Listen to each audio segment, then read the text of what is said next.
a movie that takes a break from wacky twins shenanigans to suggest that a miniature golf tournament is a real thing and that it would have been aired by ESPN in 1988. And both of those might be right. Jamie? Yeah. Let's go watch Big Business.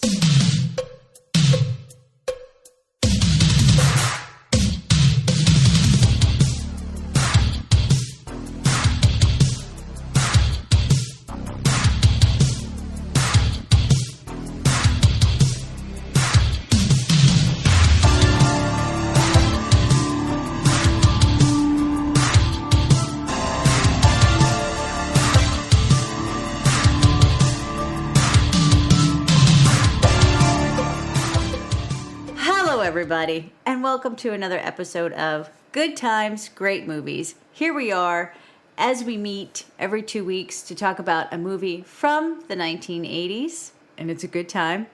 And usually it's a pretty great movie, or we have a great time with the good movie. Anyway, it is myself, Jamie Lorello, and DP McCambridge here. Is there one of you? Is there two of you? Oh, how many of them are you? Maybe it's me, or maybe it's me talking with... No, wait, hold on. Are you Australian? Is that your Australian brother? Are you going to put shrimp on a barbie? Oh my God, we're both so terrible at accents. I love. Really, honestly, that was me attempting a Southern accent there for Can you do it one more time? Can you do it one more time? Actually, I want you to sprinkle it throughout. That was my biggest thing is nobody paying attention? Like, does nobody notice when their sister comes in and sits down and suddenly has a Southern accent?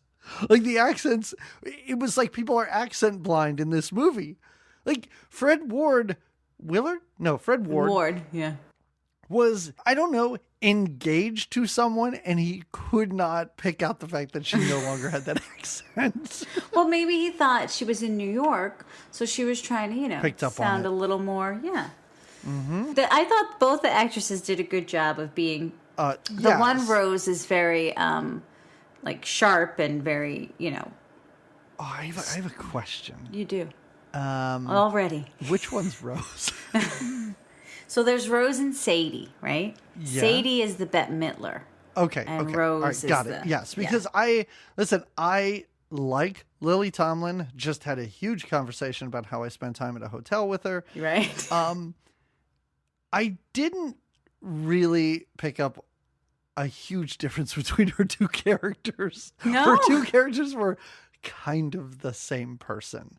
And I thought Bette Midler did a much better job because I think one of her characters is, I guess, the villain of the movie. Yeah. So she was able to play two very different characters. And I think because Lily Tomlin's were both just kind of nice and one just happened to be Southern, I just didn't think that. I'm not saying she did a bad job because maybe that's what she was supposed to do. Right. You're supposed to be confused by who is who after a while.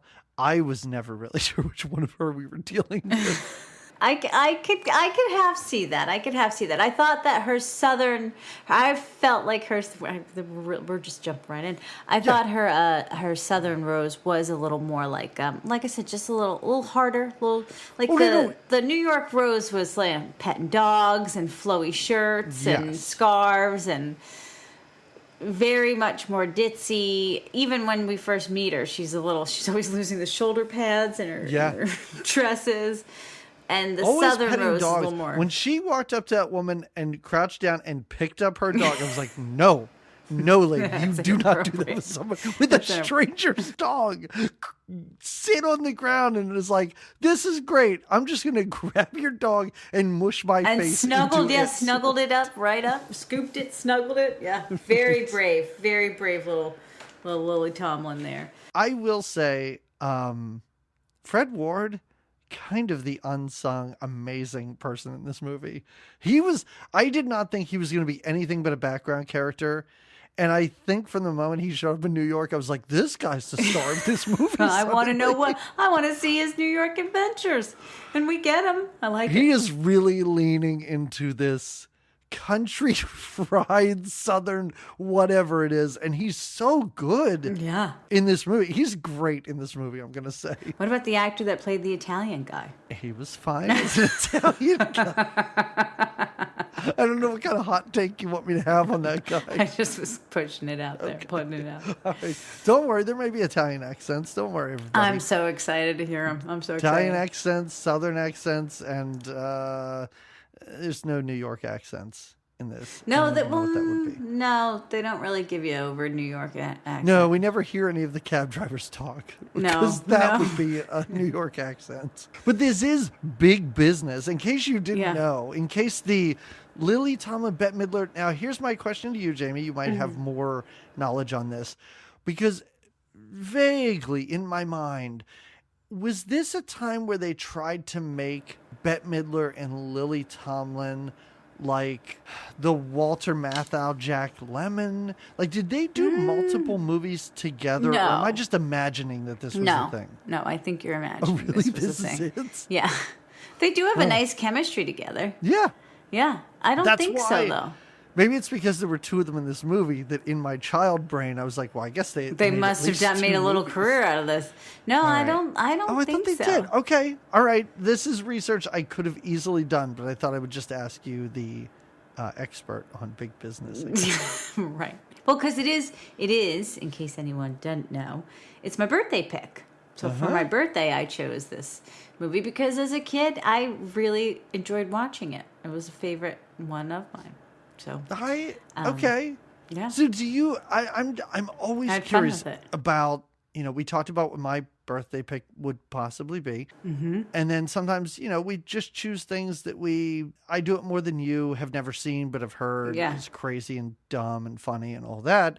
And I knew about your love for Natty Gann, of course. Yeah. This is something I knew nothing about your interest or history with this movie. And I'm always interested when someone my age, we're basically the same age, Yeah. saw a movie at this time that completely passed me by. Like I said, I had seen the poster. I'm sure I had seen ads on TV. If this had come on HBO, I would have watched it. How So would you have? Oh, I guess it just didn't never come on so, HBO, and I'm wondering how this got to you. Probably this was this must have been a movie that was my mom liked. My mom was Okay. kind of a Bette Midler fan. My dad, I think, tolerated her. It wasn't like not to Bette? my mother. He tolerated Bette Midler. It came out totally wrong.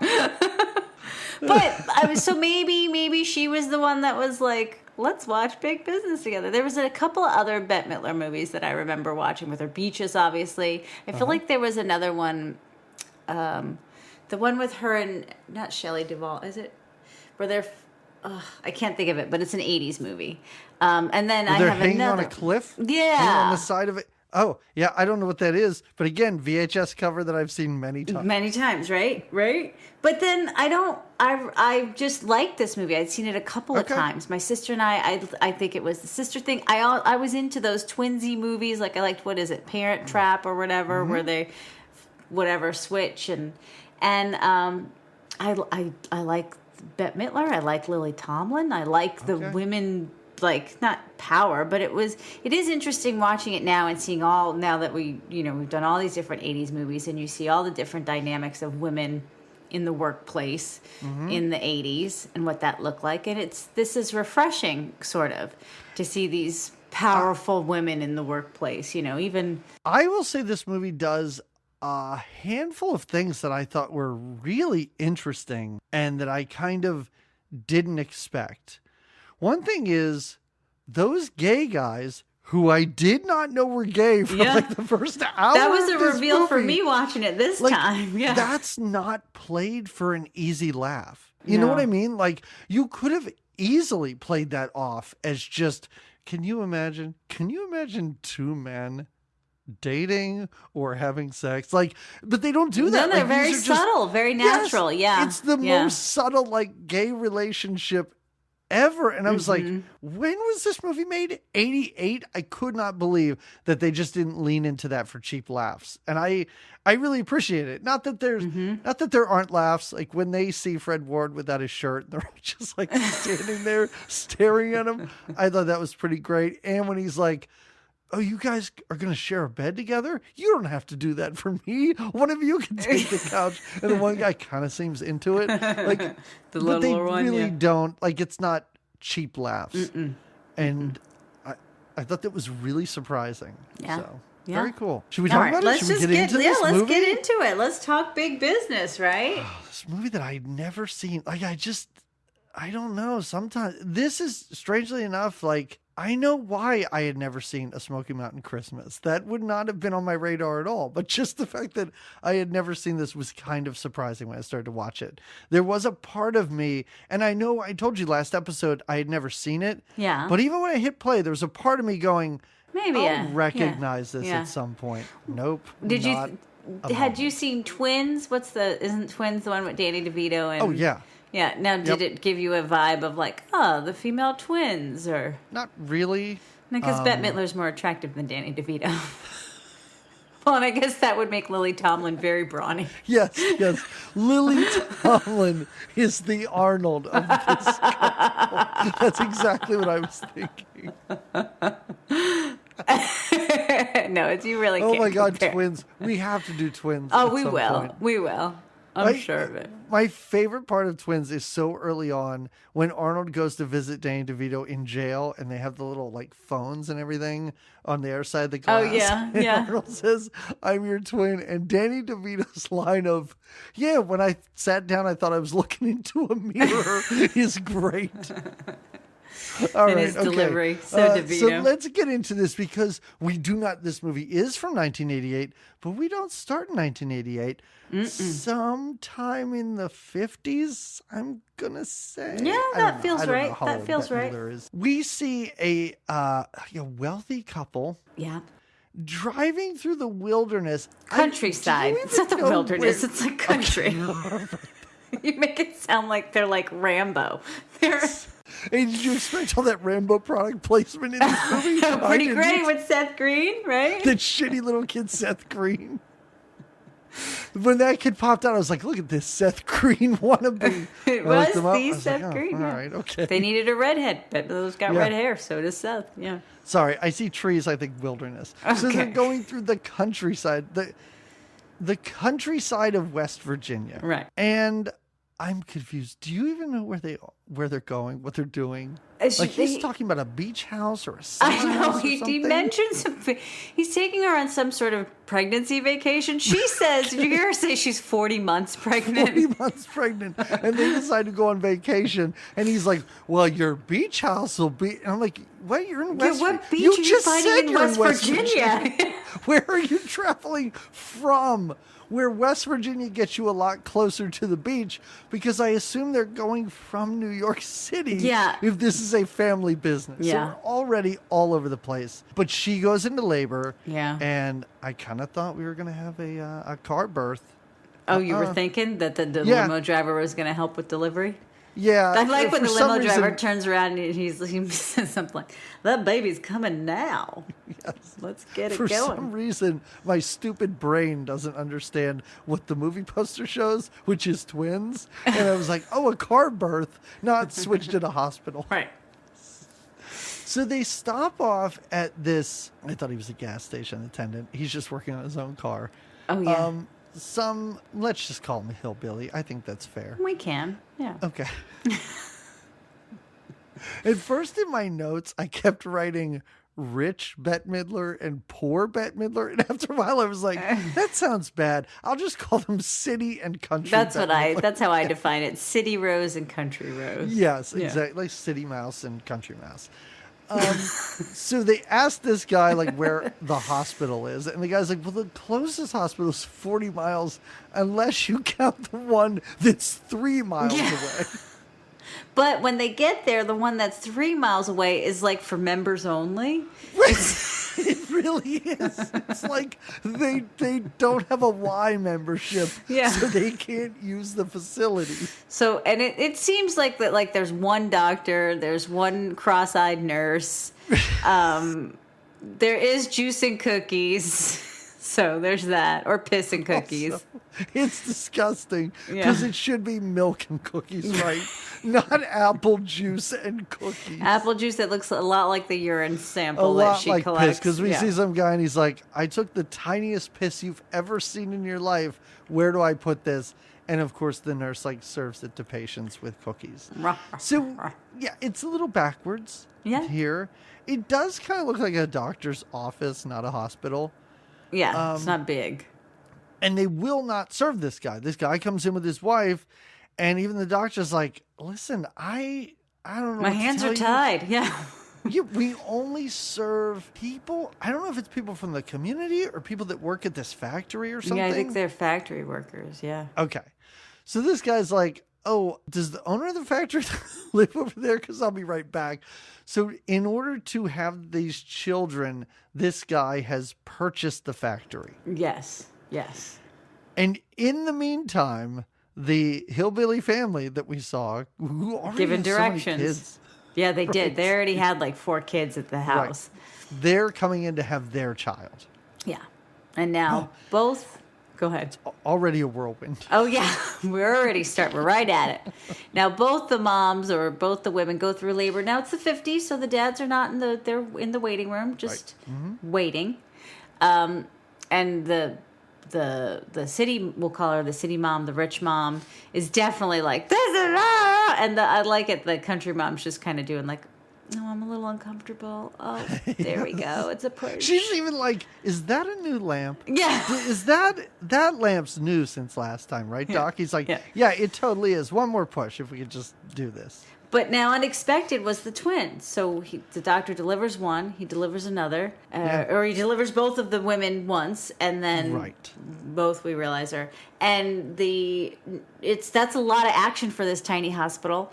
That's a lot of action for this cross-eyed nurse. Right. And their babies, clearly when they're put in the cribs, even as babies, the Lily Tomlin baby has dark hair.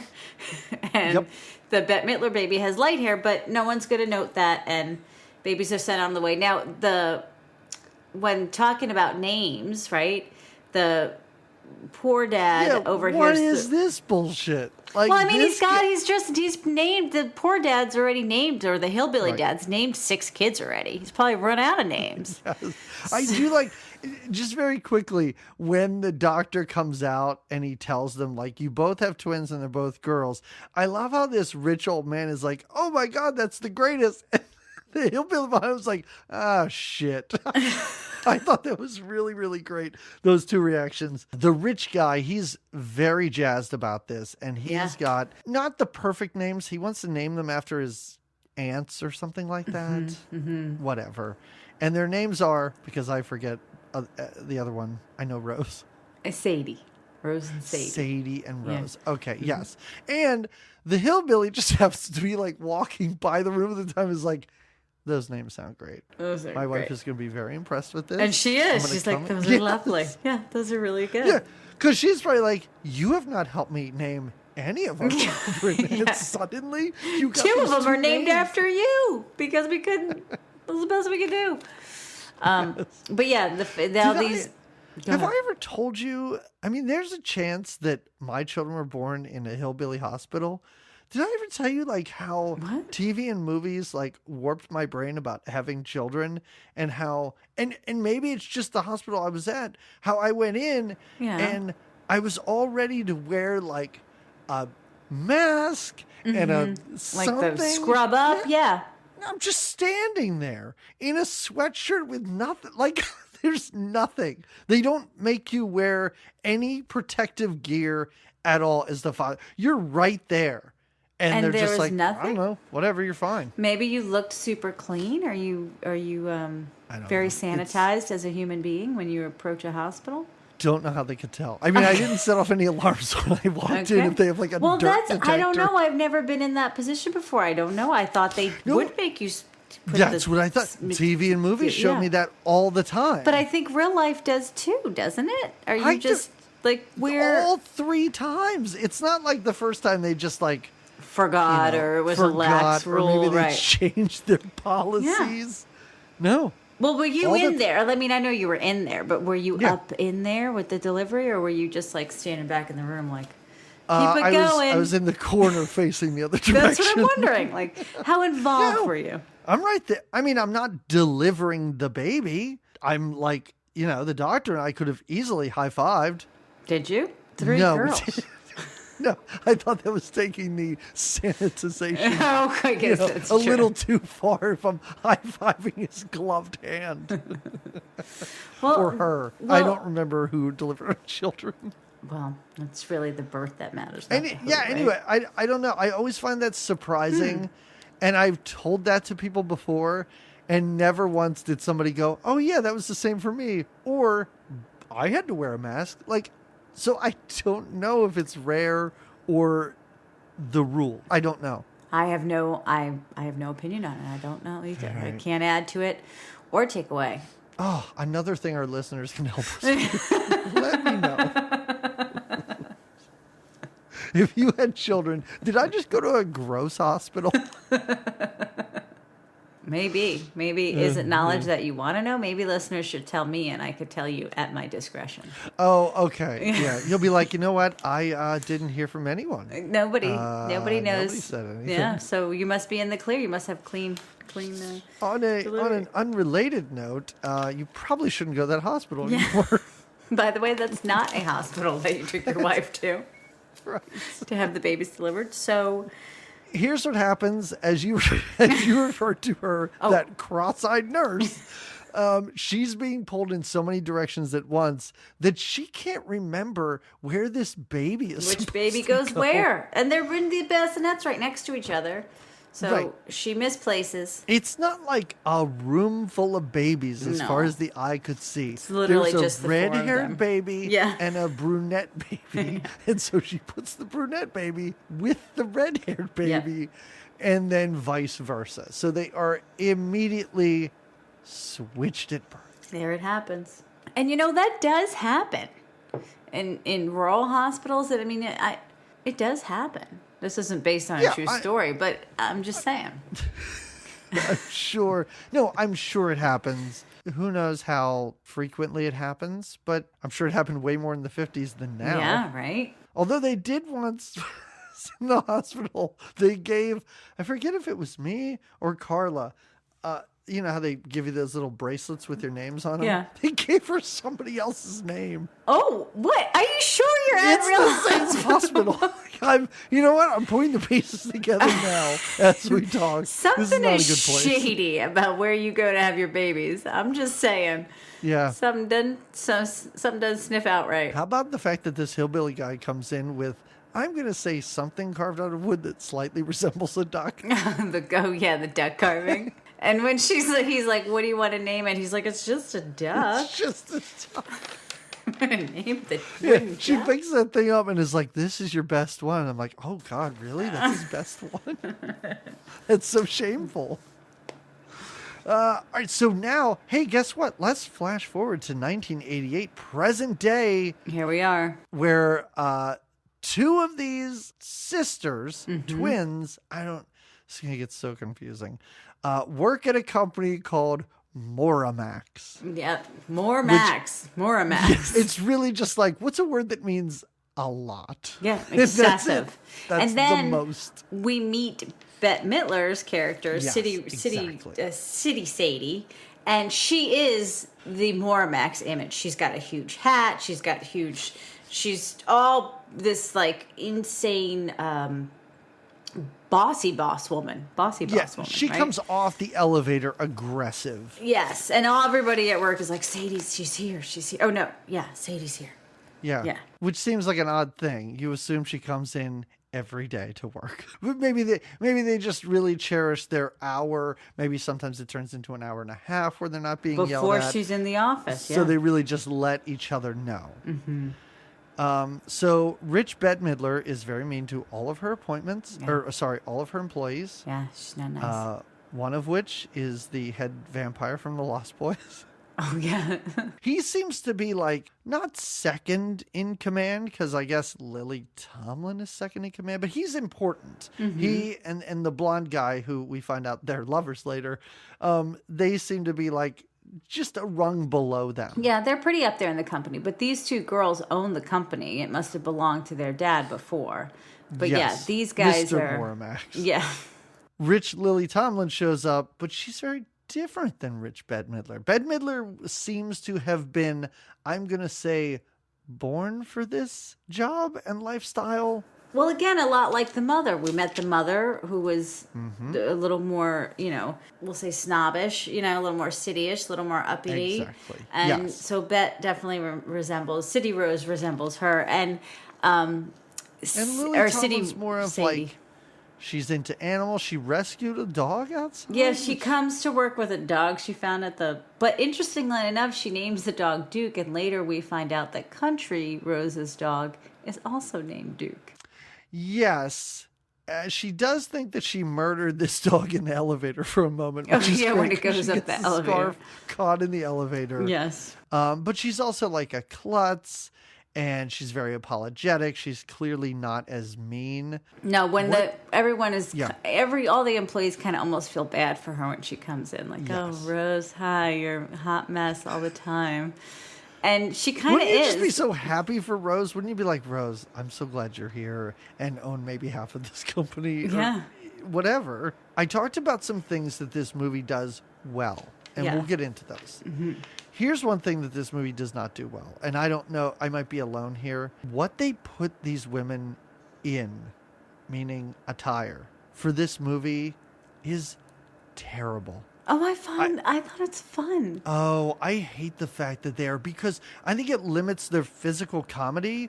Like, Oh. I want to watch Bette Midler run. She can't run. She's either in skirts that are super tight or they're in heels all the time. They're always in dresses.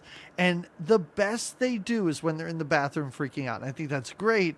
But I just don't like how they don't Kind of put 'em restricted in their pantsuits or something where they can like move around. And I don't know, it just bothers me how they're in heels all the time. And I'm like, this is really, I think this movie could be crazier if they were allowed to move more. Well, this Country Sadie does put on some walking shoes when she does her little city tour. Oh, sure. She yes, buys those. yeah. But yeah, I see what you're saying with the physical limitations there. But I liked the outfits, especially that the City Bette Midler wore, because they were so flamboyant. And I guess they restricted her some or pushed things around and made angles and kept things. But I thought they were fun for her, and I liked how Country Sadie's. She had she definitely had a secondhand version of that look. Right, exactly. So yes. I thought that worked, and the other two similar. I thought maybe it's because you were so used to the flowy comforts of the pantses and dresses that Sally Field was wearing in that That's awful puppet show. You're reading my mind. But You put Fred Ward in a comfy sweater. you want to see him for days. No, but Yeah. but okay, if that's a flaw you see, I understand it. But I like the fashion in it. I thought that it was was the only fun. thing where I was like, if this was a movie about twins that were men, they would be They wouldn't Jim wear any Carreying dresses. the hell out of this thing, and they'd be running all over the place and stumbling and falling and just doing more of that physical stuff. And I know these two can do it. We watched what Lily Tomlin could do if she's able to run around and isn't in, a dress the whole time. I'm not saying that's like a terrible thing with this movie, but it's something that kind of got to me. Like, by the time there's a lot happening at once, I was like, all right, they're still walking around in heels and like taking tiny steps everywhere. Oh, okay. All right. Anyway. Yeah. No, Okay. yeah. But I do like, and this is all to bring up the fact that I love when we first meet City Bette Midler. She has the giant lizard brooch on. It's enormous. And she's wearing what appears to be like a white cape. Yeah. That giant hat. Yeah. So now there's a lot of things that surprised me about this movie. One thing that I did not expect to see, and then disappear for the entirety of the movie is Michael Gross, Oh, who appears to be shooting his scenes like from away from everyone else. Yeah. Offset. Maybe he was on Family Ties set and he just could do what he could do.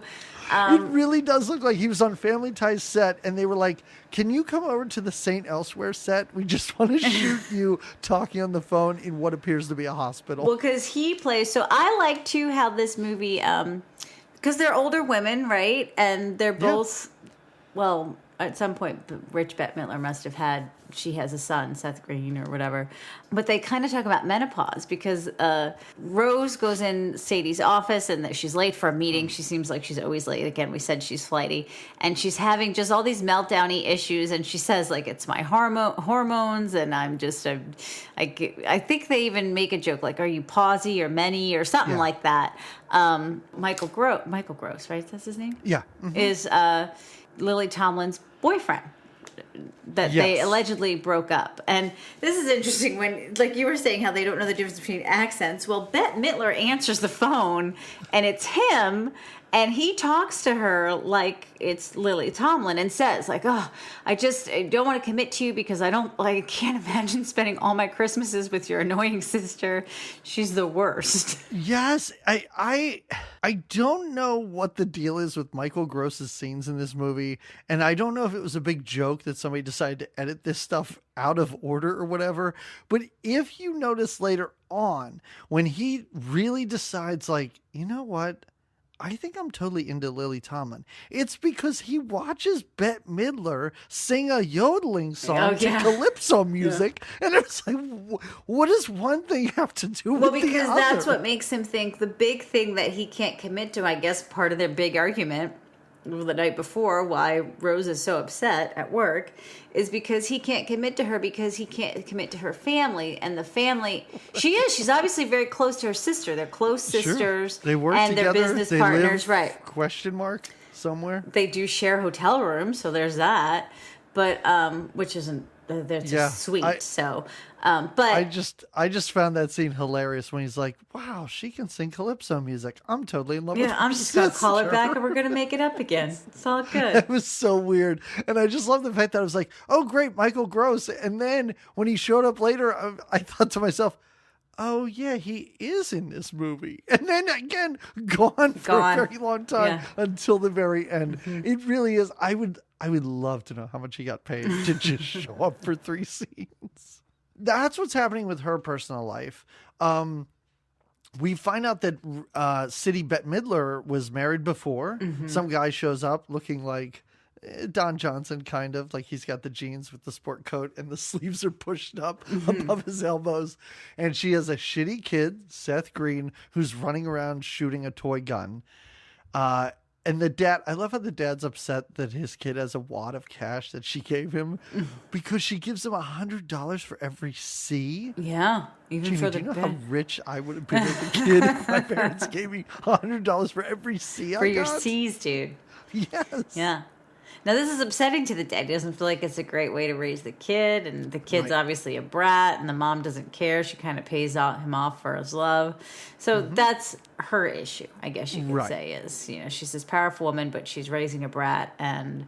Yeah, neither of their social lives are all that good. Mm-mm. But the company's doing great, so there's that. The company's doing great, except for one part of the company, a little tiny factory they own down in West Virginia called Hollow Made, right? I think so. And Jupiter Hollow is the name of the Jupiter. town. Yeah, Jupiter. Yeah.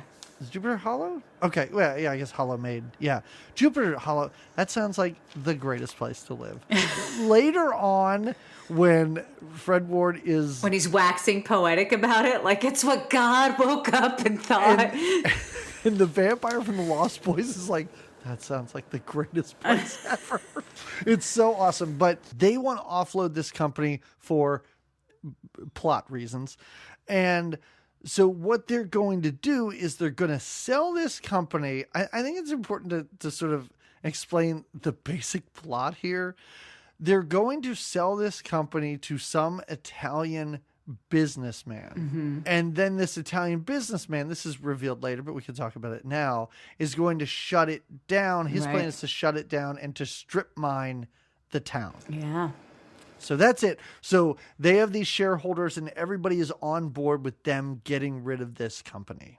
Well, and it's really City Bette Midler's big push is this company's got to go. Their company, Moramax, does have a tarnished reputation from some Santa incident that had happened. 300 Santas? What kind of Santa factory do they own? I don't know. But they were all fired around Christmas or some miserable story. Very sad. But they're ruthless. Crazy. Bette Midler's choices can be ruthless, and her they follow along because she's. Yeah, because I feel kind of bad because I didn't listen to the entire story, and my ears perked up when they said they put 300 Santas Wait, what? out of business at the holiday. Like the time you would need Santas is the time they went. I guess this 24 hours a day, 365 days a week Santa thing isn't working out. Get him out of here. Right before Christmas. Yeah. I found that funny. So yeah, it's the whole like 80s big, ruthless, faceless, evil corporation thing. They're having a meeting and everything. I thought at one point Lily Tomlin was knitting during the meeting, but she's not. They don't make her city Lily Tomlin. No, but this is when she's eating the muffin, and the muffin gets stuck in her teeth. Yeah. And again, at the meeting, this is a gag that happens a couple of times. We mentioned to Lily Tomlin where the shoulder pad in her shoulder and her falls out of her sleeve. She's clearly just the sloppier one of the business ladies, but they all kind of know that. Like we said, they even at these meetings. They kind of feel bad for she's her. not business savvy. She's just... No, and even... She's an out-of-place country girl, Jamie. Jen, she doesn't want to make the deal for Jupiter Hollow either. She's kind of against it. She's feeling a little bit like, but we love, that's where we were born. And Bette Midler keeps saying, that's where they were born. Yes. And Bette Midler keeps saying like, don't worry, I'm not going to close up the town. It's just we're going to do good things for the town. She's kind of lying to her sister and saying, it'll all be okay. It seems like Bette Midler knows exactly what's happening. Or she doesn't care. She just wants the most money for it. It's not even that she knows, because remember the Italian has to give her the details of what's happening, and she's just greedy. She's looking for the dollar bill. Yes, exactly. Yes, but.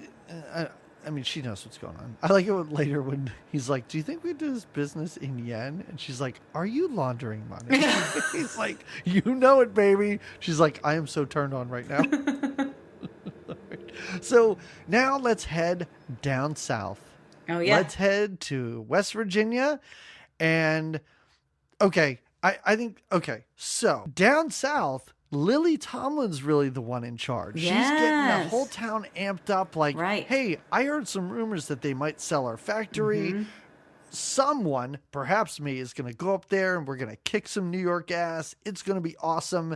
Now, here's my sister to milk a cow and sing a song. Yeah. Yeah, the milking the cow edition's very strange. Yeah. Yeah, I could not believe that Bette Midler is singing within 10 minutes. Not just settling. Settling? Not just singing, diddling, whatever she's doing. She yodels. Yeah, she sure does. She yodels a whole song. So in my mind, I'm starting to watch this going, boy, Lily Tomlin up in the city's having a hard time. But these two seem to love the song. Yeah, they got a great little gig here going on, right? They seem like it. But we learned very quickly. Yeah, it's not until after her song and dance where she's like, you know what? Something's been weighing on me for the past 38 years. This country life, maybe not the thing I'm into. I want more. And look, can you do their southern accents? No. Okay. I don't know. Because at times I was like, are they not picking up on it? And then I was like, well, these seem really subtle, so maybe. But every now and then they would say words, and I'm like, well, that's clearly not your sister. Like, your sister would not talk that way. And every now and then that does come up, but not to the degree that I thought it would. Anticipated it. Well. Yes. Country Lily Tomlin is almost engaged to Fred Ward. Oh, yeah. They've been together, you would think, for a while, it seems. It seems like they're... And does he propose with the golf club? The golf No, he ball tells ring? her... He tells her that after he wins this miniature golf tournament. Which I love is his kind of sidebar there, is that he's like a so- professional it is mini so golfer. crazy. So I had forgotten about that. And then when I saw it, I was like, oh, yeah, I forgot. after he wins this tournament, he is going to propose to her with a golf ball ring. Yep. I love it how he's like, it has an actual golf ball on it.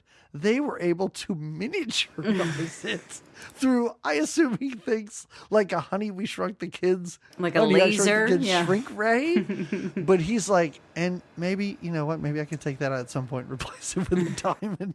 It's really great. And it was just funny to see him. And I'm like, okay, well, oh, look at that. He's out of the movie too. So we've met a couple characters that we know, and now they're suddenly gone from this movie. And I don't know if you remember, Fred Ward, very, very small part in the movie Secret Admirer. He was the dad.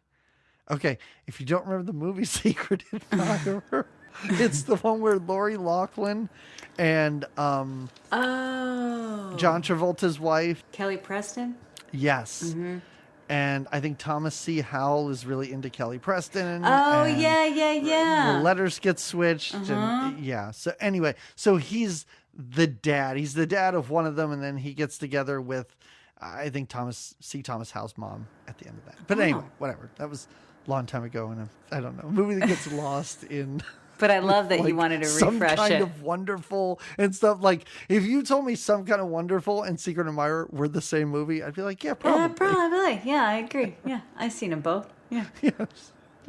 The other has C. Thomas Howell or Eric Stoltz in it, something like that. Maybe Lori Loughlin, possibly. I'm not even sure. All right. Oh, I was kind of upset because as these two, they decide, hey, you know what? We're both going to go to the city. Well, Lily Tomlin's definitely going, and Bette Midler, Yes. Bette Midler, wants out of the city so bad. This sounds like a fantastic idea. What a wonderful reason Yes. to experience, to see New York City. So they're going to go. They're going to go. They're going to spread the good word about Jupiter Hollow. They're gonna fight Miramax from Miramax. Miramax, yep, the company. I mean, you know, it is run by Harvey Weinstein. Somebody should fight that. And if anybody's going to fight Harvey Weinstein, I think I'd like to be Bette Midler, honestly. It would be a good fight to see. I agree. I think she could probably, a lot of people could take that guy. He's old and gross and I think dying. I'm not even sure. Hopefully. So I was upset that we didn't, because I was like, don't they have 45 siblings? We only see two sisters who seem very supportive. Three. I don't know who the little kid is. The little boy. I thought the kid was one of their children. I didn't think that kid was related to them. I didn't think their parents had a child and then died from old age. I thought So they are on their way. Yeah. And now let's get Well, wait. into Let's this. also say that Lily Tomlin does not tell her boyfriend that she's leaving, Yes, and he's got this big golf tournament. He needs her support at this miniature golf tournament. Boy, when we go there, and I was like, what movie am I watching now? Because I would love to watch What's this. happening? Yeah, but They're treating it like there are people in the background with umbrellas over, like the caddies have umbrellas over these golfers. The fact that they have caddies and golf bags with just like 3 putters in them is so much fun. It's great. I really thought that was great. Okay, well, we're not there yet because we have to go to New York City. This is really like shenanigans starts immediately. This movie is a whole lot of like, you know, it's a twin movie. So it's like, well, they think it's this person, but really it's this person. And then one walks into one door and the other one walks out the other door and all that. So it was kind of tough to take notes at times. And I'm glad I did just start to call them City and Country Bette or City and Country Lily. Yeah, makes it a little easier to keep them all in place. Yes. Did you notice that City Lily has a monogrammed lunchbox and thermos? Oh, no, did she? It's pink. And it says Rose on it. They're just sitting in their office and she's just eating lunch like she's in elementary school because it's all plastic. I didn't see that, but that's awesome. It fits her. It's really great. It fits her because, again, she's simple. She's not going out to fancy restaurants for lunch. She's packing her own. Also, we find out, like, Bette Midler makes fun of her at one point, and I think a running joke is that she like has a good appetite, but all we do is we see her eat peanut butter on celery sticks. Yeah. And Bette Midler's even like, how are you not so fat? It's like, well, we see her. She eats the muffin. She orders the pancake. She's got a healthier appetite than like always a salad, I guess. Right. Okay. No, that's fair. Yeah. But the jokes start when she's just eating. When she's got the celery and the peanut butter. And you're like, well, that's a celery. pretty good, healthy choice. But these girls are now getting very, pretty publicized, right? That's what they're looking at when Bette Midler makes that comment. They're in a magazine now. And Bette Midler's like, oh, I look so fat. And Lily Tomlin doesn't really cover it up. She's just like, well, I look so skinny. And she doesn't say it mean. She says it very sweet. You don't look fat. I look skinny. But I don't mean it that way. Yeah. Yeah, because she's even like, well, I was sitting in front of the window and, there's a lot of light. And it kind of thins you out. Yeah, so they're in some, I guess it's just like a trade magazine, some trade publication for big companies that do stuff.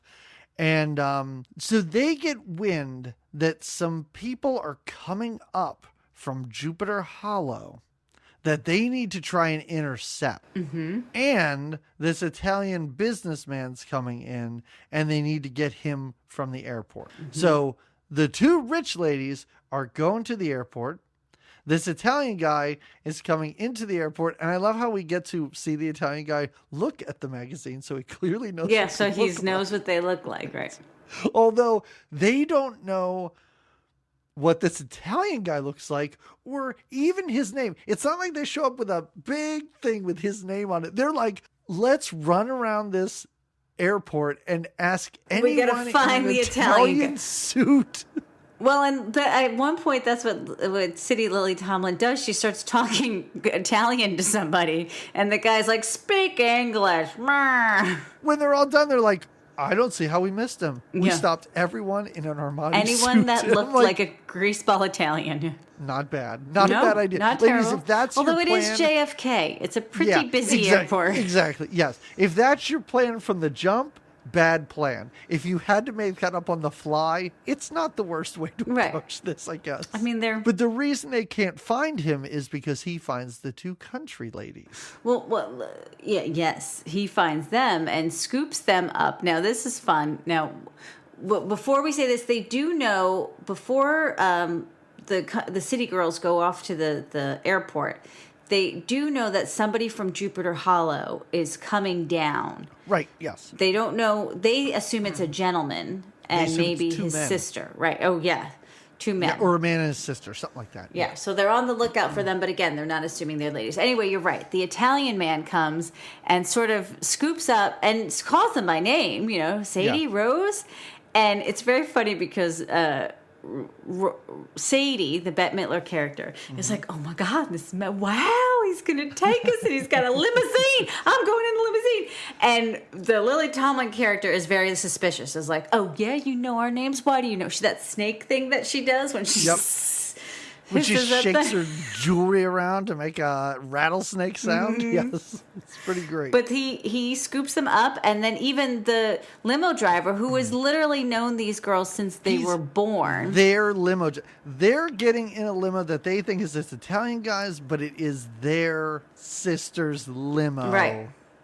And they get in with this Italian guy. And just the conversation. Oh, so where fun. They don't know where they're going. They don't know what's going on. They've never been in a limo before. They're so excited to be in the limo. They don't know what to do.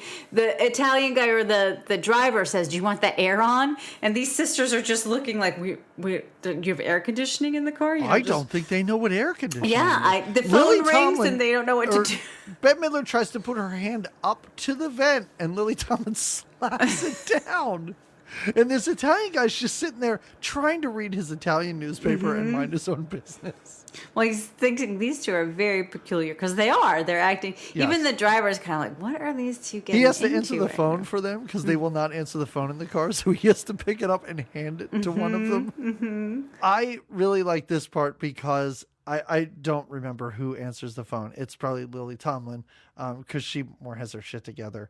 And it's people at the hotel that they're going to. Yes. And they're like, do you like roses or tulips in your room? And she goes, roses, and then hangs up and goes, it's one of those flower surveys. I was like, what are you talking about? That's really great. Also, why are they at this hotel too? Don't they live in this city? Why do they, the owners of this company that's in New York City, also need a suite at this hotel? She says something about that. I think it's because the conference, like when all the shareholders are getting together, it's taking place at the conference room in that hotel.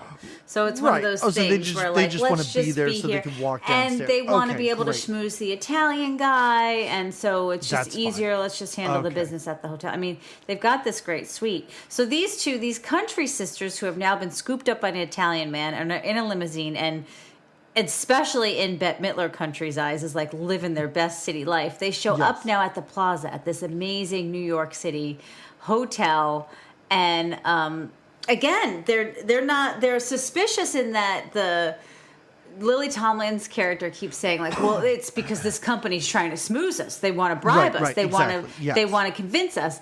But Bette Midler's character is like, this is amazing. So it seems like legit this company is just hosting these sisters and smoozing them, whatever, to stay in this hotel. They're not questioning any of this because I love how she's constantly like, well, we didn't tell them they were coming, but you know what? They got microchips all over the place. Yeah. Oh, I love it. I love it when they're up in the room. She's talking into things constantly. Yeah, she's talking into... They get a gift basket and she's yelling into it. She yells into the sink faucet. She's like, because I know they're everywhere. But the country sisters didn't have they didn't have a reservation at the Plaza Hotel. They had a reservation they keep saying the Y, which makes me think the YMCA. But I don't know if that's what it is. It is. It is like the YMCA. I mean, that's a throwback to what Y's used to be. Gotcha. And I think it's important to remember the wonderful "Can't Stop the Music" film that we talked about and another birthday pick and discussed. And how the Y used to be like a men's only club, and it really used to be a place where people could like stay and rent rooms and stuff for like cheap, that. But it was like basically like you got a little bit, you're like homeless and you have enough money to get a room. It's like a hostel. You know? Yeah. Yeah. But no, a little more. Yeah. Exactly. Yes. Well. I haven't told you, you know, Carla and I have been watching Who's the Boss recently. Oh, nice.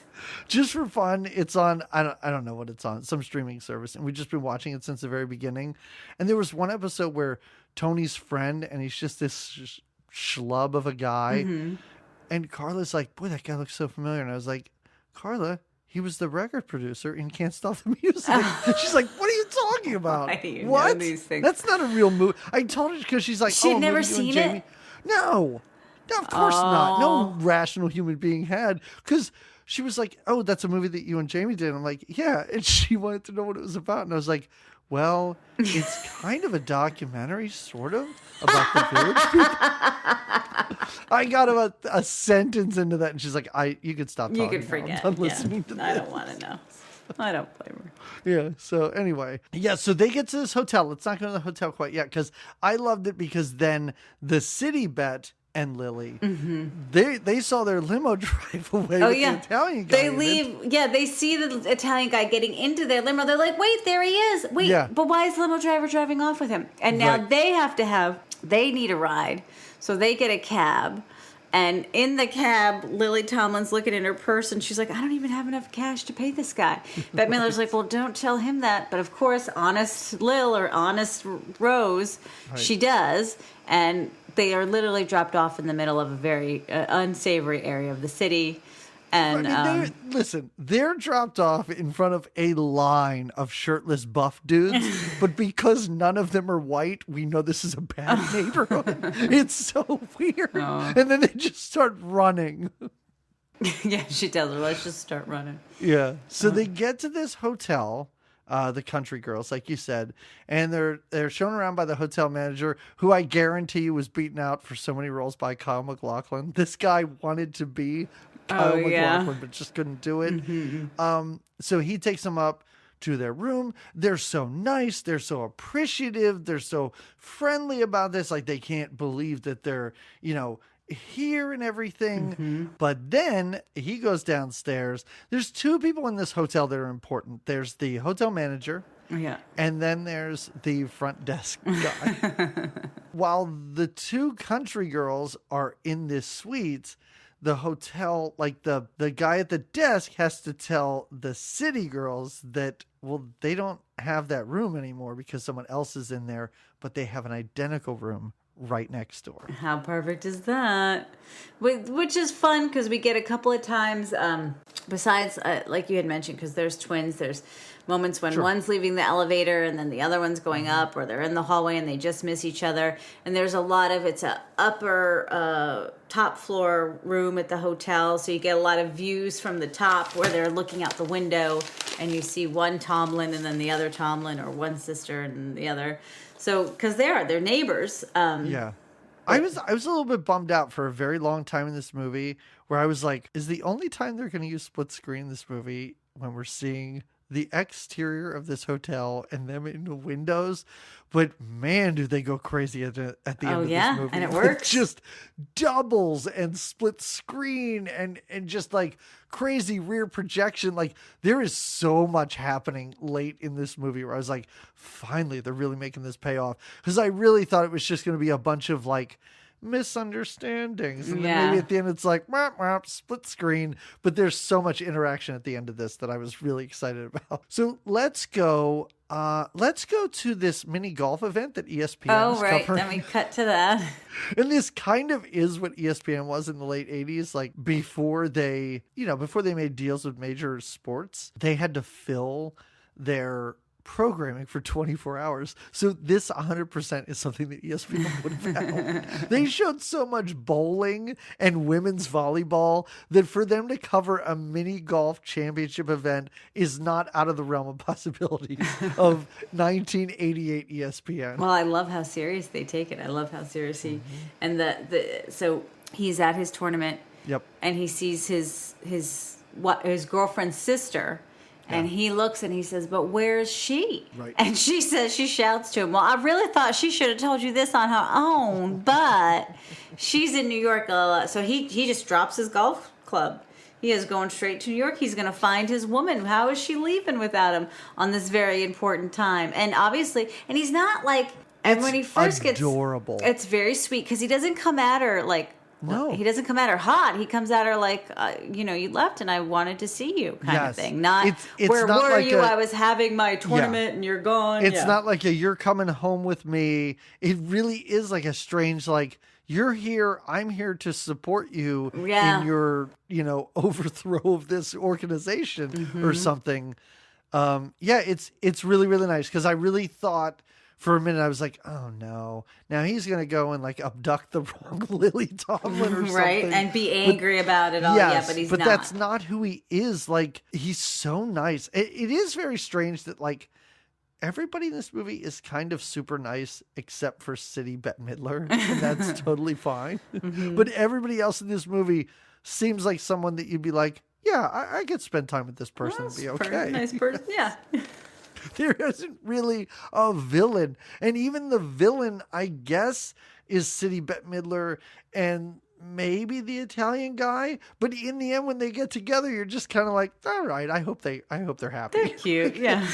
So, of course, the twins all decide to go do different things. And it's a whole thing of like, oh, we just missed each other going to the elevator. Right. And, oh, I forgot something. I had to go back to my room as this one came out of the room.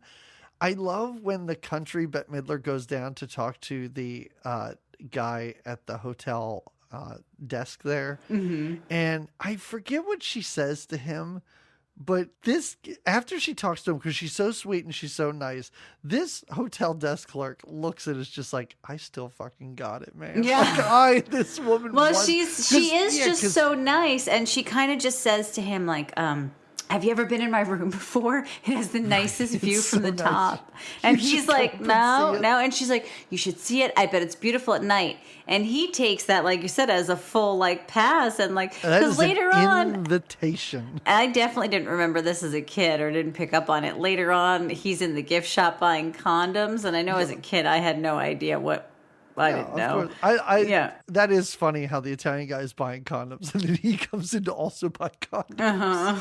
I also like how then City Bette Midler. Now the Italian guy has met the country ladies. Right. He gets on an elevator with City Bette Midler, kind of hits on her, and she calls him Euro trash. It is really great because she gets off the elevator and he's like, I really don't know what just happened here. Yeah. Well, he makes some comments, and they are sort of borderline Sure. flirtatious or whatever. Of But course. she thinks he's just some Italian guy. She doesn't know that Yeah. supposedly she was just in the car with him, you know? And he's like, well, we're going to make that deal, and it's going to be a good deal. And she's like, oh, no, we're not. No, we're And not, she you did- pig. And Yeah. then immediately like gets out of the elevator, walks over to somebody and goes, hey, I'm here to meet some Italian dude. And Yeah. they point him out and she's like, oh no. Oh, So shit. then she's Yeah. got to go make nice with him. Also, throughout this movie, every now and then, a random homeless man pops up Oh, yeah. and gets the end at the end of this movie over his face. It is so bizarre. So yeah, he has like single lines of dialogue here and there. Yeah. This is when the two of them, City Bette Midler and the Italian guy, are talking and really flirting. This Yeah. is where we find out that his plan is to launder the money through the Japanese for some reason. And Country Lily, at this point, leaves the hotel. I think she makes an excuse like, oh, I'm going to go get some air or whatever. But she's going to go to Moramac and really confront the person in charge or the people in charge. And she shows up, and all the employees are like, Rose, wow, so great to see you. Yeah. And she's like, oh, you motherfuckers all know who I am, don't you? And they're asking her, and this is when they ask about her dog, and she's like, how the hell you know about my dog? It is really great. And she says, like, I bet y'all know what color my panties are, too. You know so much about me. And they're all like, what the fuck? Because, again, the country or the city Rose that they know is always like, oh, I'm sorry. It's okay. I love everybody. And this one's like, what the fuck y'all know about me? Why y'all watching me so close? It is really great. Although they're not suspicious that they have to point her in the direction of the two guys yeah. that work under them. They don't think this is suspicious. And she basically goes into the office of these two guys who work directly underneath the sisters. And she's like, hey, guess what we're not doing? We're not selling that factory. Right. You can shove it up your ass. And she leaves. And they're like, what a relief. We don't have to worry about this anymore. Yeah, yeah. And they decide Let's to go take out to themselves out lunch. to lunch, right? They're like, well, I guess we don't have to look for, because it was also, they were told by City Bette Midler that it was their job now to find the Ratcliffes, I think, were the names of Ratliffs. Ratliffs. The Oh yeah, it's really a why don't you go find them and take care of the situation? I was like, did she put a hit out on these people? Well, she And doesn't want these two them- guys going to do this? she doesn't want these people from Jupiter Hollow to be anywhere near the stockholders of this meeting when it takes place. So it's their job to, like you said, however she's going to do it, they're going to do it. Get rid of these guys. But now that Country Rose has come in, disguised as City Rose, and put the ixnay, no more, we don't have to do this deal. These boys think that they've got the afternoon off. They're going to go lunch. It really is like a. Well, what do we do now? I don't know. How about lunch? Let's just go do for it. man. Let's take ourselves out for steaks. And Where should we go? Hey, how about the plaza? That's sounds good. It is really funny.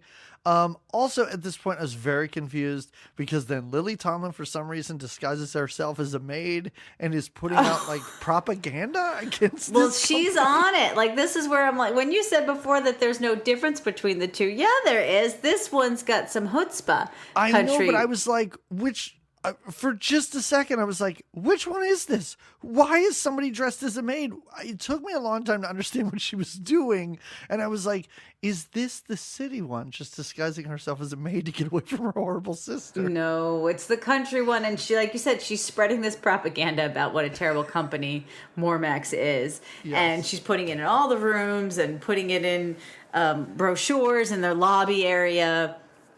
And it's kind of funny. She's dressed as a maid and talking in funny accents. Very clever of her. Yes. And this is all over montage. Like, this is all montage at this point, because we see City Bet and the Italian guy flirting. They're even like starting to dance in the middle of this restaurant at one point. They're into each other. They're into each other. And we see country Bette Midler go out, and she is just on the town. Standing in front of like dresses and windows, posing. She decides she's gonna like hit the city, right? So she's posing in front of other mannequins. But when she first walks out of the hotel, the limo driver is waiting for her, and he's like, do you want to ride? And she's like, no, I think I'll walk. And again, he thinks that she's the other one. And he's like, well, I'd like to see that. And so she does kind of take her first few steps like, okay, I'm going to walk. Yeah, it's like, this is how I walk. Yeah, it's really funny. She ends up, I found this great. She ends up at FAO Schwartz. And her kid, who recognizes her, not her kid, her whatever, her rich version runs up and like gets all up in her face, and she's like, you little son of a bitch. She hog ties him to a post. And her ex-husband is like, hey, what's going on here? She thinks he's a stranger, and she's like, this kid's a piece of garbage. And whoever raised him this way is a horrible human being. And he's even like, really? You think that? She's like, yeah. And I love how when she leaves, she totally makes eyesies at this dude and is like, I gotta be going back to the Plaza Hotel. And it's such like a, if you're down to fuck, that's where I'm gonna be kind of line delivery. And it's just so funny. Like, sometimes in these movies, when people interact with someone who looks like somebody else or whatever, they have conversations where you're like, how can nobody figure out what's going on here? But honestly, in this movie, any of these conversations and the things people are saying, I can sit there and go, I understand why he's thinking that this is her. Yeah. Because the things she says are so just vague enough, but also such like a crazy personality change, and probably a personality change that he really always wanted. So for him, it's probably more of wishful thinking. Yeah. But it's really, really great. And I love the fact that now Seth Green has been hogtied and is out of this movie. We don't have to see him anymore. No. Well, we see one more time when he brings the money to the front desk. Oh, we do. Oh, yeah. There is a whole thing that happens too with Bette Midler and the taxi cabs. The country Bette Midler keeps trying to hail a cab, and she doesn't. She forgets that when you get, well, she doesn't know that getting a cab in New York is a very dicey thing, and you could hail one, but it doesn't necessarily mean that you got to get in that cab. And it comes to a point where she's tried to hail at least a handful of cabs in this little montage, and finally some guy goes to get in a cab that she's got, and she punches him right in the face. This dude just hits him. She hits him with a purse in his face. Oh, that's what it is. Yeah. He falls down. But then he looks back up at her and kind of laughs, like, wow. It's a very like how a Mentos commercial would end or something. This guy's just like, you crazy lady, you did it again. Yeah, totally. It is so strange. Totally. Yes. But and this is also where she sees where she sings with the Jamaican drummer.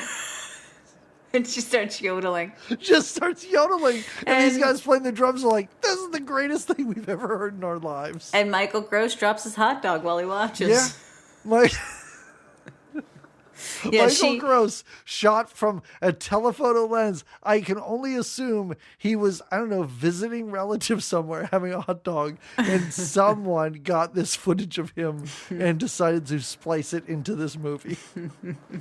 Bette Midler, the city Bette Midler, who's all over this Italian guy, sees her coworkers out to their celebratory lunch because they no longer have work to do. And this is where I wrote her coworkers who were also gay. And she's like, hey, I don't know what my crazy sister told you, but you know she's not in charge, right? I'm in charge. You go, you find these hillbillies who are coming up here to stop this. Stop your little luncheon and go do that now. Right. Right. And then they dance in the middle of the restaurant, which seems strange. Yeah, they make some sexual innuendos at each other. He talks Yep. about impaling her. Exactly. It gets a little hot and heavy. But he also has, he alludes to these documents that he has that she wants Right. to get her hands on too about the future of what he's Yes. going to turn Jupiter Hollow into. Yeah. I do like later on when he runs into country Bette Midler and he's like, here's some reading material. And she's like, the last thing I want to do tonight is read. And he's like, I hear you, lady. Let me go buy some condoms. So saucy, so saucy. We mentioned Seth Green, the Bette Midler's son.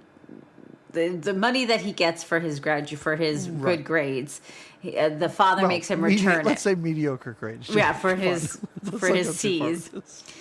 The father makes him return it, so he makes him bring it to the front desk Yes. of the hotel. Now, when Country Sadie arrives, they give her this wad of money, and she doesn't know what for, but she just knows it's a lot of envelope of big money. Right. She sneakily stuffs some of it in her bra, but does tell her sister about it, and her sister's like, well, they are trying to bribe us. That's what this is. This is all part of the scheme with this room and this gift basket, and we can't take the money. We can't take their briberies. Her reaction is really great. I love Bette Midler's reaction to be like, well, even if we were to take the bribe, that doesn't mean we have to follow through with what they're bribing us to do. That's really funny. Hey, here's a question I have for you. Is Bette Midler's son's name Sly, or does he think he's Sylvester Stallone? I don't know. I don't have an answer for you. I am glad you don't know the answer to that, because when he gives her the envelope and she's like, Sly? It's from Sly? Who's Sly? I was like, yeah, does that kid just think he's Rambo? But I feel like because we did see all that product placement. But was there a period in the 80s where, like, obviously for Stallone reasons, Sly became a name that a popular name? Oh yeah, I guess who would name anybody Sly? They did Wolfgang for a while. Wasn't that like a thing because of Van Halen or whatever? I don't know. I might be making shit up. Wolfgang Puck. I was like, I don't know if he was ever that famous. I might be making shit up, but I don't know. I don't know if that's. Let's assume that yes, it's his real name, and maybe he was named after Sly Stallone, and maybe that's why he loves Rambo so much. Don't know. So two things are happening right now. Michael Gross approaches Lily Tomlin, the wrong one, the country one, kind of like accosts her in this hotel, and she's like, I don't know what's going on here, but he's like, I love you, this is great.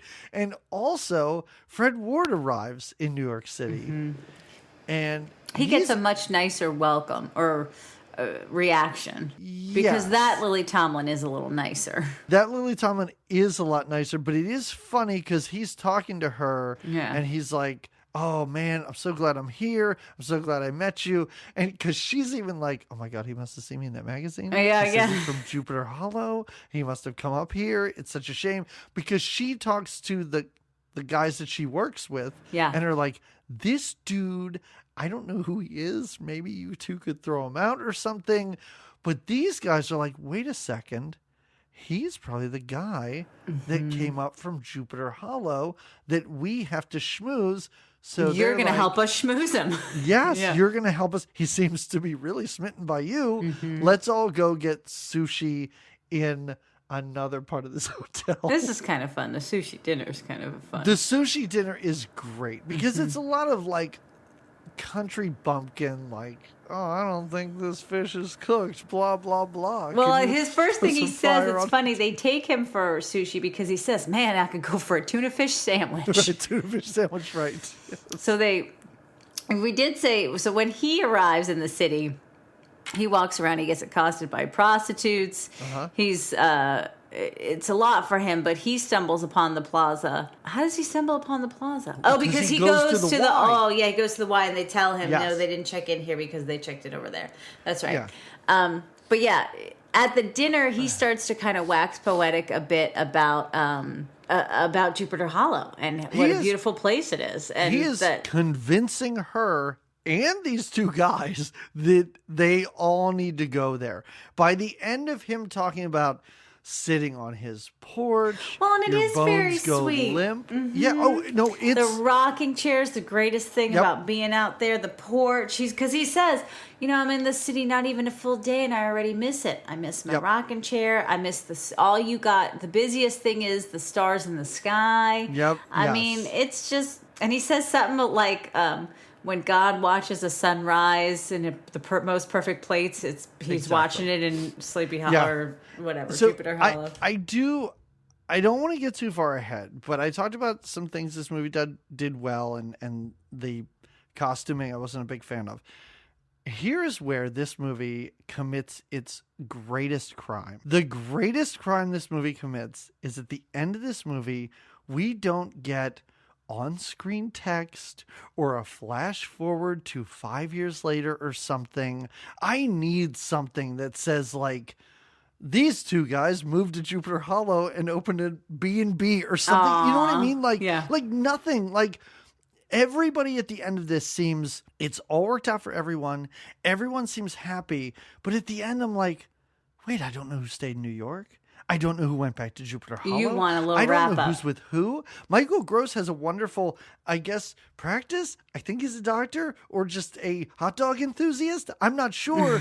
But does he go to Jupiter Hollow? Does Lily Tomlin stay in New York? Like, I 100% expected it, waited through the You credits wanted. You for it, wanted. and You're like, did where? not get it. Why did I? I would That have liked that really too. is. I would have loved that because I really just wanted like this whole thing where like half stayed in New York, half went there. They still like had a great working relationship. Like the business down there was suddenly thriving and they're on conference calls with each other. Like, I know that sounds dumb of me. No, to be I like, think it sounds very 80s. That's something that a lot of Yes. 80s movies would have given you. And Exactly. this, or just a freeze frame over characters with some text that say what or happened to newspaper them. clippings or little pictures of like, Exactly. them having babies Yes. on a farm or, and the other two running a big business. And yeah. Yes. Yep. 100%. And it's not that it really hurt my feelings about It this did. movie, but It I did a do little have to bit. say I was very disappointed. Took it down a couple of notches, maybe from a 5 Yeah. to a 4. Yeah. From a 5 to a 4, right? From a perfect to a very close to perfect. So during this, this is where Fred Ward is waxing poetic about Jupiter Hollow. Oh, and he convinces, which she didn't need much convincing, Yeah. but he convinces City Rose, you are a country girl. You Yep. need the country. This is not your vibe. And she's like, that's all the things I've always thought but never said out loud before. Yeah. But... I And forget he what- just I keeps forget what saying, she's- it's because go ahead. I know you. It's because Yeah. I know you. Yep. And she thinks it's, Their connection is great. The two of them on screen, I think, have the best chemistry of anyone. I mean, I don't know who to compare them to, but even at the end when they get in that handsome cab and yeah. stuff, I was like, this is adorable. These two seem to be having a really good time. And Fred Ward, I've seen him in a lot of like gangster movies and mobster movies and movies where he plays a tough guy.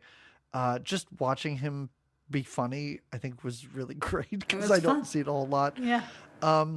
During this is kind of funny because this is where the desk clerk and the Italian guy both think they're getting laid. Yes. So we see the Italian guy buying a box of condoms and the desk clerk comes in and buys 2 boxes of condoms. He's going to have a I very don't- lucky night. Yeah. I don't know what he thinks is going to happen where you need 2 boxes of condoms. And he even second guesses and then goes, yeah, I will take that It will. second box. It's going to be. Also, at the same time, the ex-husband is there. He shows up and is smitten with country Bette Midler and is like, hey, maybe we could have lunch together at some time without that shithead kid of ours. Well, country Bette Midler decides to go out for a night on the town. It's only 9 o'clock. The other, her sister, the country Lily Tomlin's like, I'm going to stay in. I'm going to get myself ready because we got to fight these stockholders tomorrow.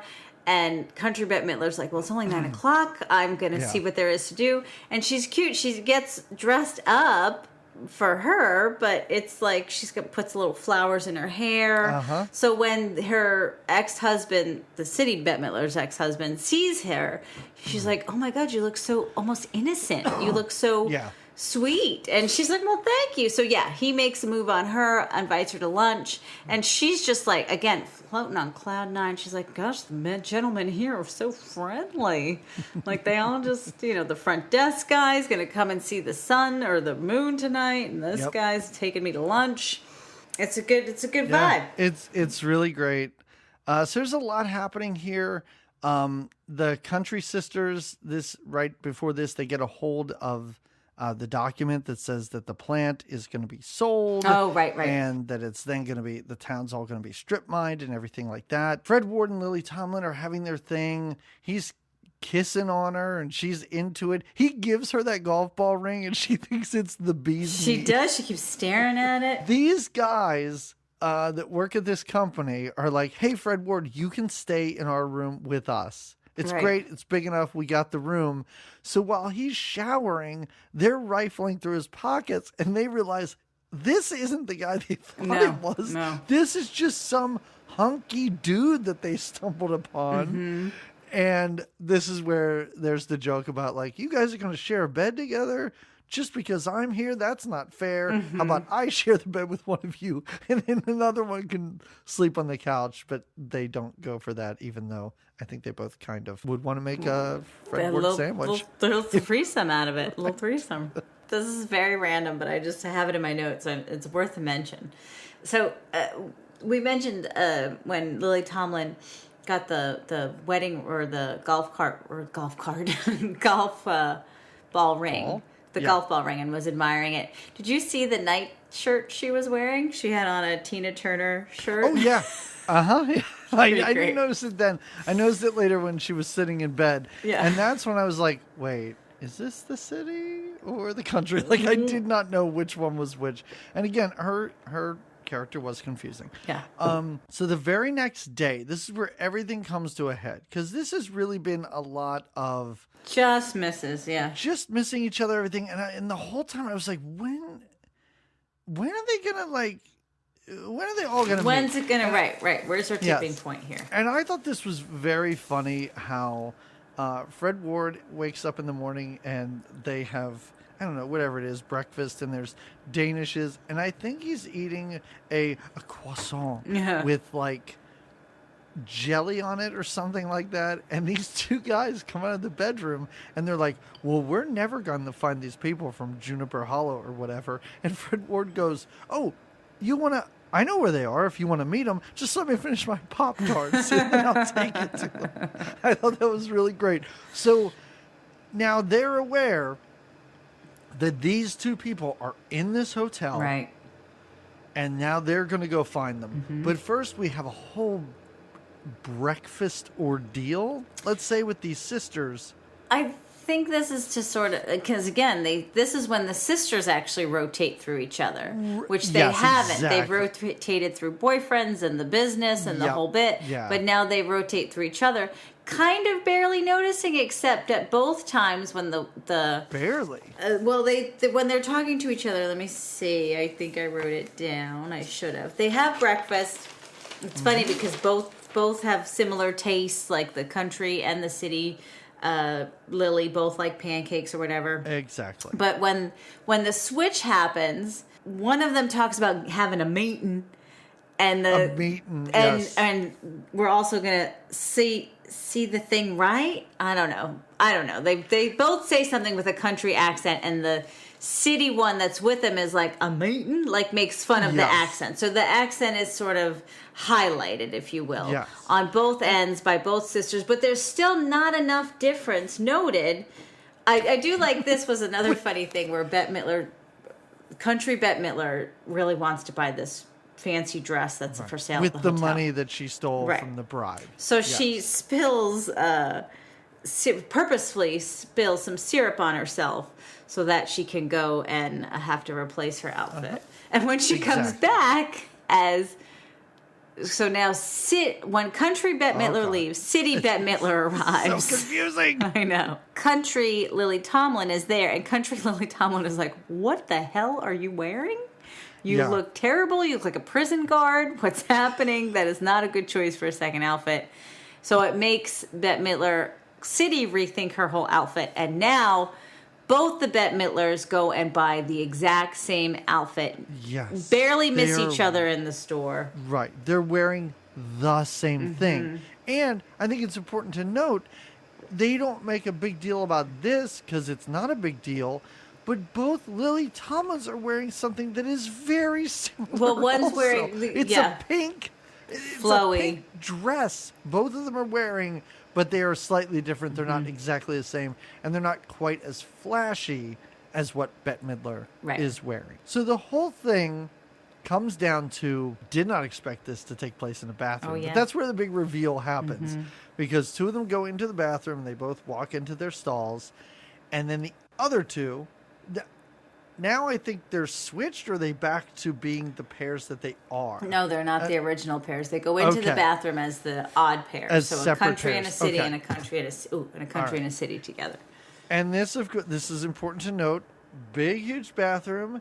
In the middle of the bathroom, there are mirrors. Yeah, and then a break of the spaces mirror. between the mirrors. And also, when the second pair goes in, Fred Ward and these two guys are like, "Oh, there they are. Right. Let's wait outside the bathroom like crazy people." The one guy's yelling, like freaking out. The other one's like, "You can't wait 2 minutes." Yeah. So they're all waiting, and of course it is... Listen, I don't know if it was Buster Keaton that did it originally, or Charlie Chaplin, or some silent movie star did this mirror thing before. We've all seen it. And Bette Midler does it. And it's pretty amazing. It's great. It is really great. She really, what makes it better is that it's not a single mirror, that it's two separate mirrors. Yeah. So when she walks from one mirror to the other, she's also walking as though it is a long, giant, extended mirror. Yeah. It's fun. They're doing opposite things sometimes, but normally the same thing. It's really great. Of course, it ends in the discovery. Yeah, that they all four she has a realize. twin. Yeah. All four realize, and they're all freaking out.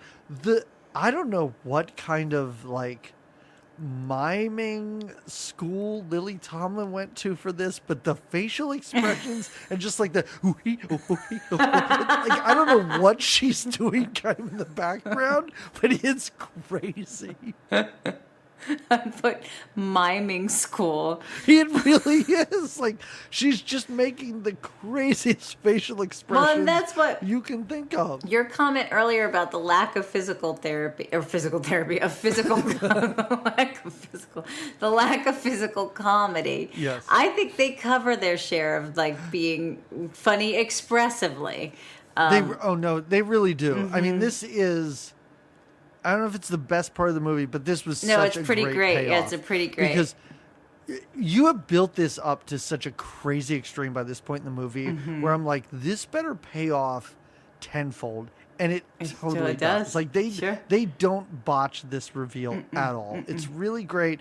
And it's not even until this point in the movie when I think Bette Midler says about the other one, well, that can't be my twin. Her hair's awful. And she says she's got a bad haircut. And she's like, I paid $12 for this.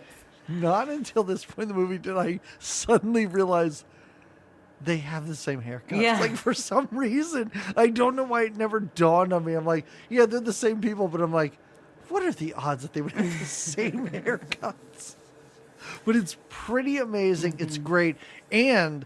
listen, if we are putting a tally up of things that this movie does right and things that this movie does wrong, I am so happy we don't have a scene where the four of them sit down and talk about what is going on. It is literally they go into it. Discover the craziness. Yeah. The men burst in and are dragged away, and then they are leaving the bathroom like a we just had this conversation. It's so wonderful that we don't have to hear them rehash like, you're from Juniper Falls, but that's the factory that we're blah, blah, blah, blah, no, blah. they get I it. am They're so all, yeah. glad. I think you even at one point while they're in the bathroom over here, when they go up in the elevator, Country Bette Midler says something like, well, yeah, must have been that nurse. She had terrible vision, you know. Like they kind of, you could tell they've wrapped things up at some point. It's so, they get it. They're like, oh yeah, glad. obviously we were switched, and that's what happened. But there's no.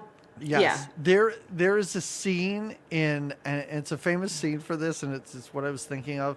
It's in Indiana Jones, the first one, where two guys are walking. And they're talking about, like, the one guy's like, well, why did this happen? And it's stuff we've all seen as an audience. Oh. And as they're talking, an airplane propeller starts. You don't hear any of it. And then they walk away when they're done with their conversation. And it's just, like, so nice to not have to know the stuff that we already know. Right. It's wonderful. And they do that in this movie. It's great. So what this comes down to is that a big speech has to be given about the selling of this factory to this Italian guy. And the four of them are like, hey, let's not sell this factory because it's not a good idea. And I love how City Bette Midler's like, yeah, that's great. Why don't you guys go take a tour of the city? And I will give this speech. I'll go on and give the speech, and I'll meet up with you guys. Go to all the fun. And I like, she kind of tempts Country Bette Midler because she's like, you can go to this place and this place. And Country Bette Midler's like, I kind of really want to do those fancy things. But they know that that's not a good idea. Everybody knows that they can't trust they just City gang Bette up Midler. on her. Like, yeah, they literally do. It's so much fun to watch Lily Tomlin and Lily Tomlin's stunt double hold her down. Yeah. While Bette Midler is talking to Bette Midler and is like, hey, you're just like me. You're evil, right? Yeah. And then the Country Bette Midler's like, no, I'm not. I'm really kind of nice. Hey, let's lock her in that storage closet over there. And they realize, like, all right, well, I'll go in as Lily Tomlin because I'm rough and tough and I'm from the South and I can get shit done. And they're like, no, you know what? Nobody would buy it. Bette Midler It's has got to to be do it. Country So Bette Midler. Country Bette Midler and Country. Yes. Country Lily Tomlin go in to do this while City Lily Tomlin basically sits in front of that closet so that Oh, no. Bette can't get out. We got that wrong. See, because it's City, no, you're right. City Lily because she Tomlin loses goes her- in. Yeah. She loses her shoulder pad while they are while City they're Lily talking, Tomlin goes in, and Country Lily sits outside the door. Yes. And This is so confusing. I knew watching this, taking notes. I'm just writing city, country, city, country. I'm like, I don't know how I'm going to keep any of this straight. It's kind of fun because you expect some like impassioned speech about like, you know what? This is not just money. These are people's lives. These are jobs, blah, blah, blah. That's kind of not what happens. Some of that happens, and both of them talk a bit, but I love how it almost comes down to, do you want those goddamn hillbillies coming up here? Pitchforks and torches and everything. And the shareholders are like, we don't want that. Let's vote against this sale. Those scare tactics work all the time. Some good old country scare tactics. Oh, it's kind of super fun. I also, man, I don't know. I guess big companies have a lot of shareholders, but this room it's like a room full. Yeah. They do get a little rowdy at first. They don't agree. We thought we were going to make money on this. What do you mean? And the sisters sweat for a minute, but it doesn't take them long to, like you said, bring out the big guns with the country threats. And yeah, they did it. They saved Jupiter Hollow. And life is good. And like you said, at the end, you don't get the full wrap up like you want where they all end up. But you do see the little pairings happen. It's so weird. What's really weird about this pairing off is that, like, the Italian guy, like we said, pairs up with City Bette Midler, which makes sense. And then Country Bette Midler pairs up with City Bette Midler's ex-husband. Yeah. And then City Lily Tomlin pairs up with Fred Ward, but Country Lily Tomlin pairs up with Michael Gross. And what's funny about this is the Italian guy is just like, this is the best. And when they were in that meeting, They were like, oh, also that Italian guy, he's a piece of shit. Yeah. It's really weird how, and they all like walk out of this hotel arm in arm, off in all different directions.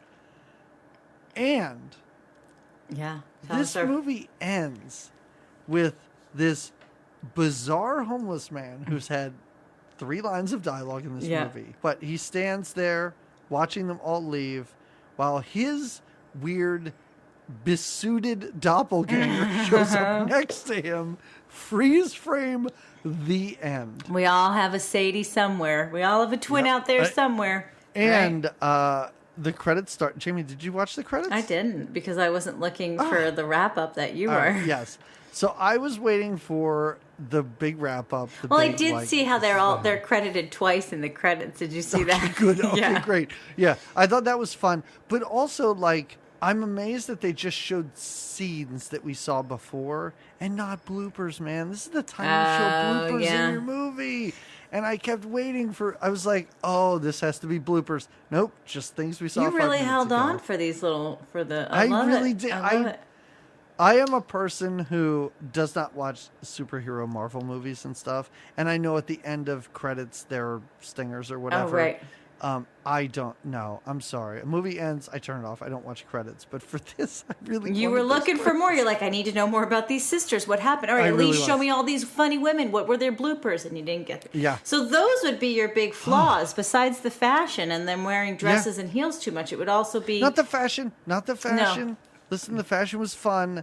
I just think restrictive costuming, less restrictive costuming at times would have been a pleasure. Put him in sweats and let him run around. Right. There we go. Let's just run it out, girls. I But what'd you think? Kind of super enjoyed this movie. Yes, good. Good. Yeah, this is something where I was like, man, if I'd seen this as a kid, I would have really found it funny. Yeah, it is. And it's one of those rare movies on this show that I saw and I went, this is just on Disney Plus. I'm going to tell my kids to watch this thing. I think they'll really like it. I think they will too. Yeah, it's a fun one. Good, yay. I wasn't sure because I know you had said that you don't seem to be the biggest Bette Midler fan. I think you actually said that in a one of our episodes. I don't think I am. But maybe this changed singing Bette Midler that I don't like. And she yodels and sings some in here. She showed off that talent. But yeah, I like a Bette Midler. I enjoy her. Okay. Yeah, it's not like I don't like her. I just have no connection to her. Understood. But I do like Lily Tomlin. Yeah. And like I said, the real Fred Ward, the real hero of this movie, was charming as anything to watch. So, yeah, this was a lot of fun, and I'm glad I finally saw it. Good. I'm glad I did not die without seeing the movie. And we get played out with Steve Winwood's Higher Love. Oh, yeah. I was like, I remember that song. For some reason, I don't know. Aren't there songs about twins or something you can play? Or something. I don't know. It was popular at the time, I guess. Oh, man. All right. Do you have a recommendation? Is there anything that you thought of with this movie? I'm mentioning Bette Midler. I'm a Bette Midler. She was the best I could do, I guess, because I was pleasantly surprised when we watched after finishing this. I watched it with Barrett, who was like, I'm not going to watch this whole movie. I'll probably fade out. I mean, it's a movie about twins. And he was enthralled. He couldn't open his computer once. He was like, this movie is so great. He was like you. He was like, why have I not ever seen this? I was so proud to, now even prouder to get to share it, have you see it, and birthday wishes do come true, right? So I took a minute for me to say, well, what would be my recommendation? My recommendation is everybody should see Big Business. But Bette Midler had another movie in the 90s that I really liked. It's a little sappy for our taste, but I remember really liking it. And then I looked up the preview and I was like, oh, this movie was really good. It was called Stella. And it's this really sweet movie about Bette Midler plays this like... She's a barmaid, and she's a rough and tough single mom, and she's got a daughter, and she has a kid with the dad from Seventh Heaven, and that pedophile. Yes, yeah. And she decides to raise her on her own. But at a certain point, she realizes he comes back and he wants to be in the kid's life. And he's a doctor and he's got more money. So at a certain point, the girl gets older. I forget who the actress is that plays her daughter. You would know her too. She decides that she should go live with the dad, and it's this whole thing, and John Goodman's in it, and he plays kind of Bette Midler's best friend. It's sweet and sad and more of a serious movie, but it's I loved it as it isn't. And again, I think I watched that with I remember watching it with my mom. So Bette Midler, my mom, that's sweet. That's so sweet. Like, that's so nice to be like, you know who your mom's like actor I is. bet she's probably I don't like Bette Midler at all, and I just watched these movies because they didn't have cursing in them, and I wanted to watch something. Jamie, I've never listened to your podcast before, but I did listen to the latest episode, and I do not like how I was represented. I hate Bette Midler. Why are you telling people these things? I told you, your memory's messed up. I told you to stop watching Big Business in this house. Don't you remember? I threw the tape in the fireplace. Wow. Okay. And what is your recommendation? I'm sure it's not a Bette Midler movie, but maybe. No, it's not. My recommendation, and I'm like scooping this out of my like 20-year-old brain. I'm going back to me as a 20-year-old and thinking that this movie's really good. I'm hoping it still is, but I haven't seen it in a very long time. Okay, scoop away. Did you ever see? Yeah. Did you ever see House of Yes? Ah. I Parker Posey? Yes. Freddie Prinze Jr. Yes, certainly did. Tori Spelling. Yeah. And the reason I'm saying this is because Freddie Prinze Jr. and Parker Posey are twins in this movie. And Freddie Prinze brings his girlfriend, I just said her name, right? Tori Spelling, back home to meet his sister, who was recently released from a psychiatric hospital. Yes. And she has a weird obsession with Jackie Kennedy. And it's kind of like, I don't want to give too much away, but it's a stage play made into a movie, and it feels very stage play-y in that it's, limited cast of characters, limited settings, stuff like that. It's let's say incestuous in a way this movie isn't even close to. But I remember really, really liking it and thinking that it was super great as, like, again, a 20-year-old Doug being like, this movie's amazing. Oh, Parker Posey and I'm surprised I don't hear anything about it now. Like, I haven't heard about this movie in 15, 20 years. So I'm still hoping it's good. And if you can find it, check it out. I remember really liking that movie. Yeah. Excellent. Awesome. All right. Good recommendations. Hey, all right. So everybody, our next movie, Jamie, I understand that your birthday's in February, and perhaps that should be a month-long celebration. But you know what else is a celebration in February is Black History Month. That's correct. We don't do a whole lot of movies that are predominantly black cast, and the past few years we've used this as an opportunity to do that. Yeah. So we're going to talk about a movie that kind of fits in I think the world of Breakin' and Breakin' 2. I don't know if this is a sequel or related at all. It's a movie called Crush Groove. About rappers, the music industry, and now that I'm describing this, I think I'm thinking of the movie Rappin', not Crush Groove, but we're going to talk about Crush Groove. Bring it. Not Rappin'. All right. Even though they both sound great. Sure. We might have to put Rappin' on our short list. All right, but we are going to talk about Crush Groove then, so get ready. The only thing I will say is I did not look around for this movie. Oh, Hopefully with these, you gotta gotta look around before making the announcement. I know. I always look in advance. Here's what I'll say: next time we're doing Breakin', so now I can put that in just in case Crush Groove is unable to be found. Perfect. Way to save your ass. Good words. All right, everybody, we will see you. Did you think we would talk for 2 hours about Big Business? Because I did not. I knew it. I'm so glad it won you over. It's a great movie. It's double. If it was just a movie with the two of them, it would have been like an hour. Just an hour, episode. yeah. But we had a lot of Bette and a lot of Lily to Yeah. cover. Yeah. Right. All right, everybody.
Euro trash. Finally, when I got into my 20s and I watched the old movie with Cary Grant and Katharine Hepburn, Bringing Up Baby, I was like, wait, this is just like Who's That Girl?